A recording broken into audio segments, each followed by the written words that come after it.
What's good, YouTube? How's everything going on with y'all? JP family. But anyhow, this story time is about first time me falling in love and also my first time almost going to jail of getting my first time domestic violence case. So I was every bit of 21 years old when I met Lanisha Monique Green in Fresno, California. I met Lanisha through her sister Froggy. I see Froggy at the bus stop as I'm coming home from school from Fresno City College. I'm looking at Shanika. I'm like, ooh, she look good. Mind you, I ran into Shanika at an ex house a while back. So that's how I met Shanika. I met Shanika at an ex house on the west side when I was going out with this girl named Shanita. And when I was going out with Shanita, Shanita had a cousin named Melanie. And Melanie was the thicker cousin who had the big old booty. But that's a long, whole nother little story that I'm about to get into you. But I would just let you know how I met Shanita. I met Shanita at Melanie's house. Kind of find out that my first love was already dating or already used to talk to Shanita's cousin Pee Wee. So I find this out later on while I'm getting to know my first love. So boom, I see fucking Shanika at the bus stop. Bus 26 bus stop to be exact. We're going on home. I'm going home. She's going home to her first apartment. So she tell me, she go, ooh, you don't talk to Ida, you don't talk to Shanita, Ida's granddaughter no more. I said, nah, I don't talk to her no more. Woo, woo. She was like, I got the perfect girl for you. I'm all excited. I'm like, whole time, I'm looking at Shanita like, Shanika, I'm looking at her like, I don't want no sister. I want you, baby. Froggy, she had the nice long legs and sexy and a motherfucker. She was something like a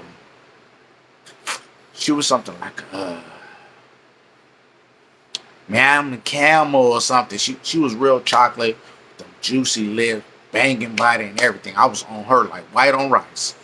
But anyhow, this bitch, she hooked me up with her sister. Her sister was something like a Jada Pinkett Smith.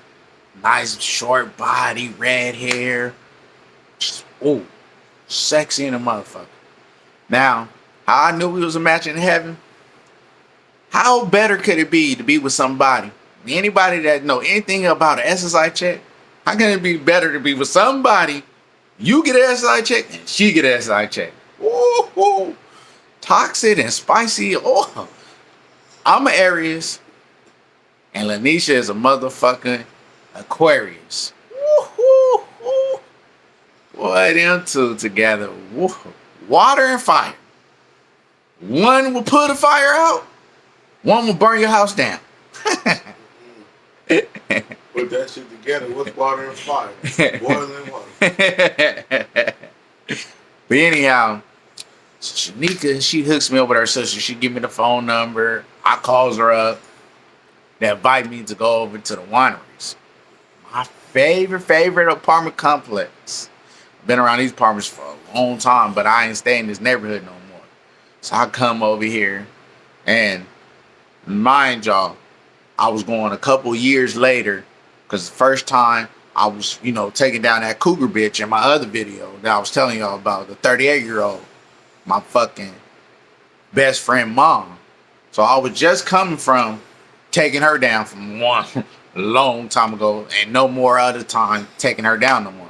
So I go over here to Lanisha's house, or I should say her cousin Charlace's house. I go over to Charlace's house to meet Lanisha for the first time.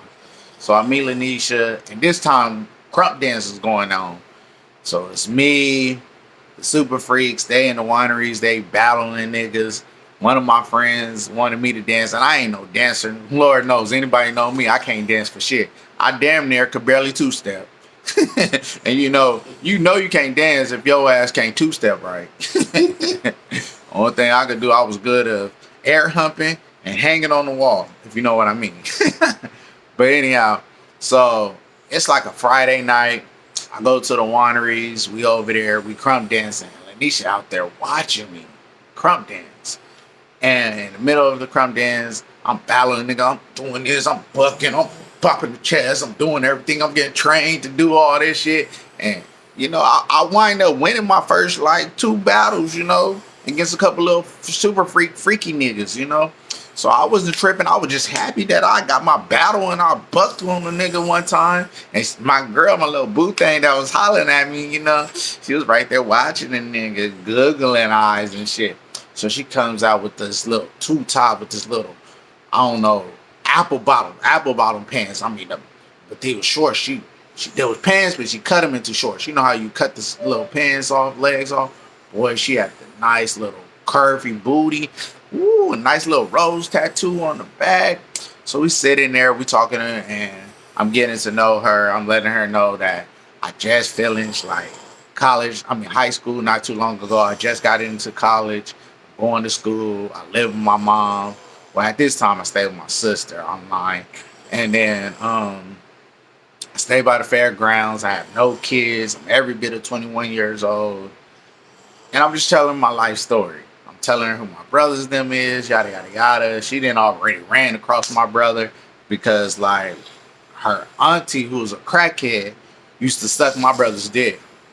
Yeah, my brother was down bad back in the days. He was getting some Don Corleone by a smoker. I know that was some good head. If you ever got your dick sucked by a smoker, yeah, you know the feeling. Well, come find out, Lanisha got one kid named Inisha. So Inisha was every bit of 2 years old, and this girl wind up needing some diapers. On the first day we hooked it up, she asked me for some money for some motherfucking diapers for a baby that ain't even mine. So, bruh, you know what I do? I come out the pocket. I just a couple days ago got my SSI check. But I'm thinking to myself, why this bitch broke and she get an SSI check too? So I goes over there. I brings the motherfucking diaper over later on that night. We at fucking we at Froggy cousin house or whatever, Charlacia house. We over there. They cooking some motherfucking tacos.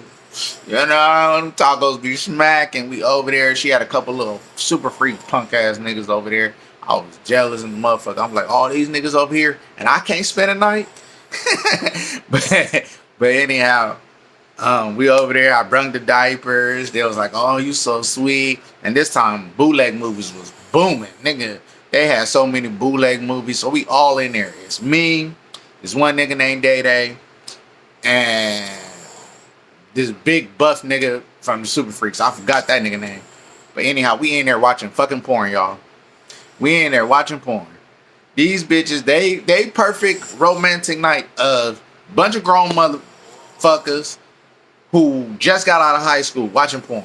So we in there, everybody in there, horny in the motherfucker. We watching the motherfucker just beating that shit down, right? I'm looking, my dick getting on hard, and the only thing I could think about is this little pussy right here.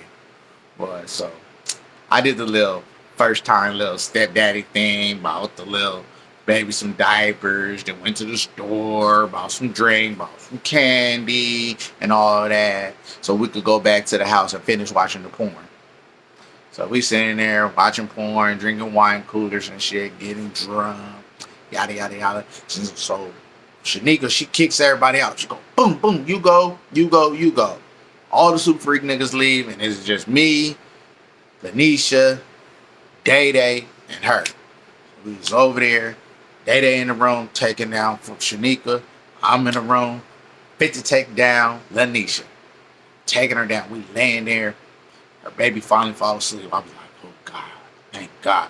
Oh yeah, we wasn't watching porn right there in front of the baby. We had the baby in the other room, just so y'all know. Niggas ain't watching porn in front of no 2-year-old. Okay, yeah, gotta let y'all know we was nasty and perverted, but not that perverted. But yeah. So baby sleep right there on the couch. Me and Lanisha on the floor. We doing it slowly. We doing it from the side, We hitting it from the side. We trying to be quiet as we could be, quiet as kept, like, cause we don't want the baby to wake up. So bitch get the moan and she like, oh, go slow, go slow. All right, I'm doing that.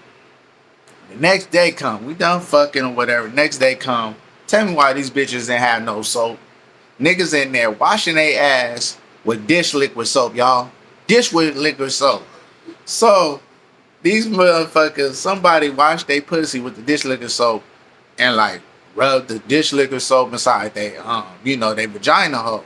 The bitch came out the room, butt naked. Oh, my pussy burn. Oh, my pussy burning. Not the girl I'm sleeping with, but one of her cousins. I'm like, at this point, I'm like laughing and shit, covering up my mouth like a big ass kid. Like, damn, bitch. You know the liquid, the dishwashing soap got perfume in it, right, bitch? You know that. That's why your shit burning. Boy, this bitch pussy was burning for like 3 hours. I forgot. I think it was my idea to tell her to put something else. But I went to go get some soap for the bitches anyhow. This shit was horrible. I mean, these bitches didn't have no fucking bath soap. These bitches over here taking a shower with dish soap. Anyhow, the next day come in, the bitch, after besides the bitch was burning, and the Lanisha girl gave me some pussy on the first fucking night. So I asked her, I said, so when you gonna take me to your house? This bitch stay on Calaveras, damn near the Hostro. So we goes over there to our house on Calaveras. We waiting on the bus. I got her daughter on my neck, holding her on my neck. We gets on the bus. We finally get to this bitch house. This bitch house is dirty as fuck, y'all. I'm scared. I'm like, I don't know what type of bitch I just fucked right now. I mean, this bitch had hot sauce bottles on the table, old enchilada plates all over the place. I mean, fucking roaches in this corner, roaches in that corner. It's filthy, but me, I'm horny and I just want some pussy. I'm young. I don't give a fuck. So I'm sitting on this bitch couch. This bitch have a vibrator this fucking long. I'm thinking this is like a massage thing. I'm like, what you do with this? I turns it on, the thing goes zzz. It's a fucking vibrator, right? The vibrator, it doesn't even take batteries. You plug the motherfucker up in the socket and it goes all night long. They got medium, low, and super fast. That's all the thing. Got 3 little things that got on there and it goes hella fucking fast. So I asked the bitch, show me how you play with this motherfucker. She's sitting there on the couch. On the other end of the couch, I'm on the other end of the couch. I'm playing on my ding-a-lang. She playing with her coochie with this vibrator, right? And so she vibrating her shit. I'm looking at it, right? Ooh, it made that pussy so wet and juicy. So when I gets inside that shit, I'm hitting her shit, stroking her shit. And as I'm hitting her shit, soon as she nut, like a whole lava of fucking cream just come out of this bitch pussy. I'm like, at this point, I'm like, ooh, Lord, girl, what's going on? I ain't never made nobody cream this bad. And she said she was backed up, and that's exactly what the fuck the bitch told me. And then so, as we go on with the relationship, me and Lanisha, we continue dating or whatever. I never lived with her in the Calaveras apartment. We wind up moving. I wind up having her moving out that apartment. Wind up moving into an apartment or a house together on Belmont. And so we move into this house together on Belmont. She's telling me about this dude named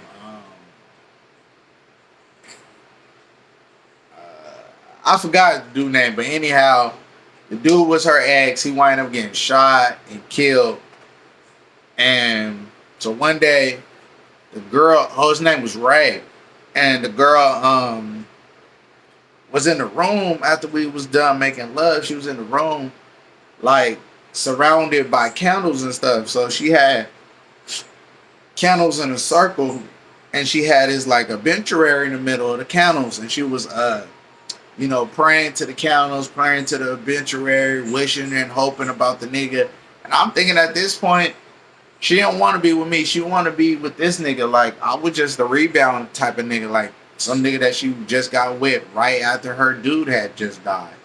And so she's just sitting there praying, crying. Boo-hoo, praying and crying. And then so I get mad. I go, why the fuck you boo-hoo crying over a nigga that's dead and gone and already? He ain't here no more. And like, you got me over here, and I'm just sitting over here, I'm trying to comfort her, I'm trying to hug her, I'm trying to support her, and all the shit. But she ain't paying me no mind. And So we dating. I hold her for the night. We have no sex this night because she's sad over her dude, that her ex that just got shot, named Ray. And I didn't know how long ago this shit happened. I didn't know this shit was just recently. I didn't know it was recently. I thought that he had been at died for like hella years ago. And come to find out he had recently been dead just for like a month or so. So she's still grieving over that. And as we stand over here, Shanika's winding up getting put out of her apartment. When Shanika get put out of her apartment, she start living with us.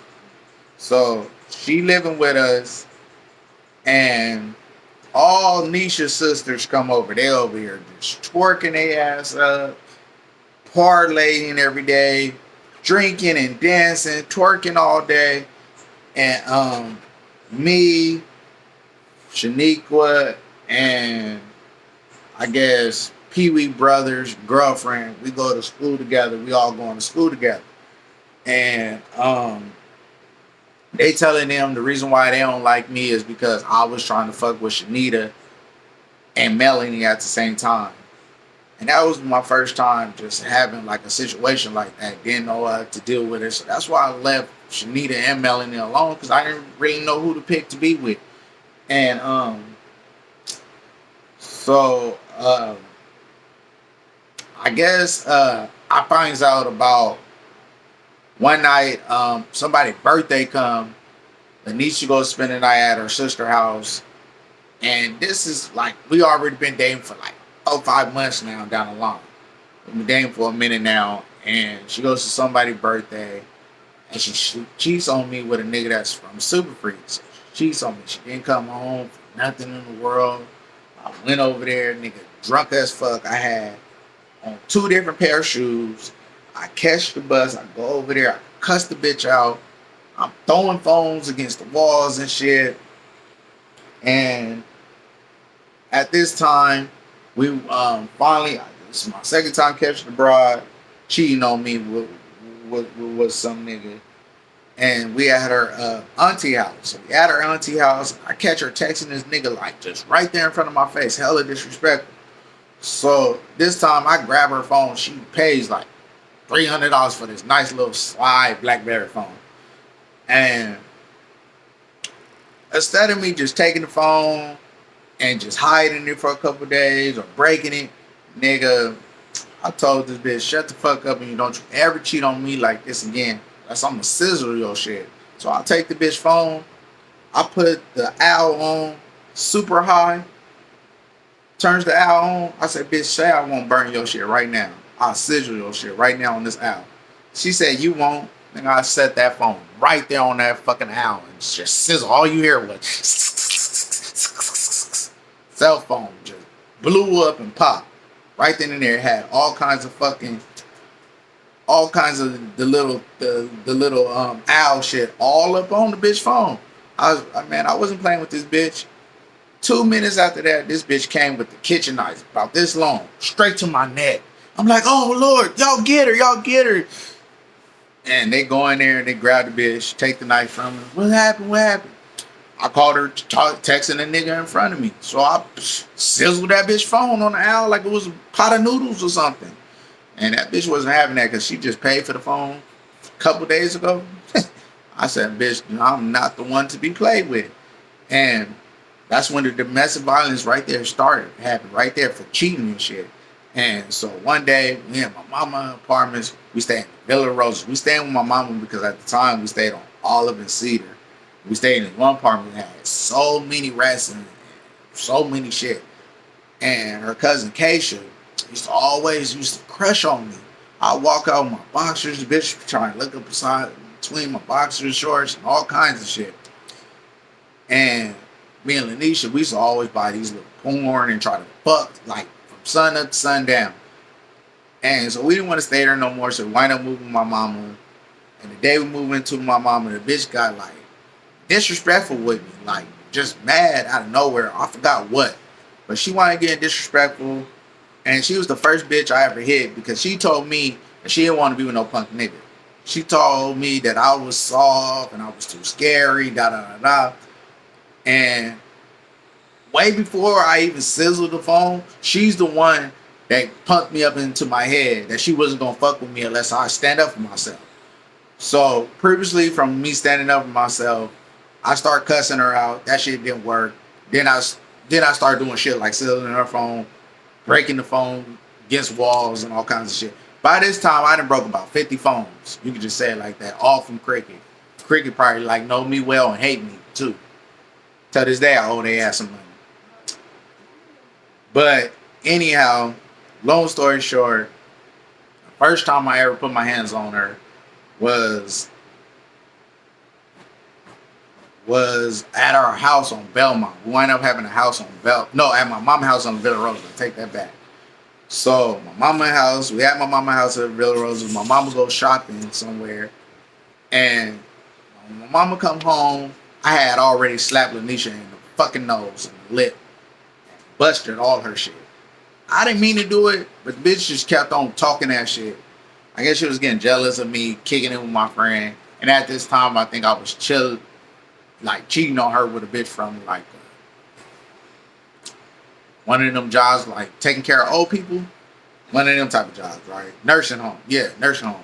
So I was fucking on the bitch from the nursing home, had a good nursing home job. And that was me trying to get her back from all them times of her cheating on me. I slapped that bitch in the nose. Said, bitch, I'm a grown ass man. I can chill with my homeboy all that night if I want to, bitch. Really, I wasn't chilling with my homeboy, Jermaine. I went to go cheat with the bitch from the nursing home. While she stayed at my mama's house with her and her baby. She didn't like that shit. And so, when I slapped her that day, the fucking neighbors, Mexican beating her ass, called the police on me. 2 weeks after that, this is how karma worked. 2 weeks after that, the Mexican bitch got her ass beat by her Mexican boyfriend. Bitch, keep your ass out of the people business. And now your dude wind up in jail. I was supposed to go in jail, but once again, the bitch thought I was too soft. And since she thought it was her fault for talking shit, so she decided to take the time to go to jail. And that's basically what happened. And that was my first time putting my hand on her ass. Second time that I put my hand on her was when we moved to this house on Belmont. And when we moved to this house on Belmont, she had did something else disrespectful, got all in my face, scratched me here, scratched me there. And the bitch, I told her, bitch, who the fuck you think you playing with? I ain't one of them niggas that you used to fucking with. So I grabbed the bitch by her throat and smashed her head into the fucking wall. Bitch head bounced off the wall and started squirting. From ear to ear, all this blood, all in the wall. And nigga, police, about 6, 7, 8 cops came. Got my ass, never went to jail. But God was good. I did a lot of prayers. Thank you, God. And got me out of the situation. And not almost. And then after that, she had some niggas from Oakland who was gonna shoot me. And then maybe like 2 weeks after that, some niggas from the Super Freaks, they came to my door with like 6, 7, 8 bats. And then her cousin Toby was gonna try to shoot me. All kinds of shit. And we still was dating. Yeah, talk to that fuck. We still was dating around this time. And then I guess around 23 years old, we finally broke up, finally left each other alone. And maybe about around 24, 25, I wind up meeting my wife years later. I'll tell you a story time about that. Peace, over and out, deuces.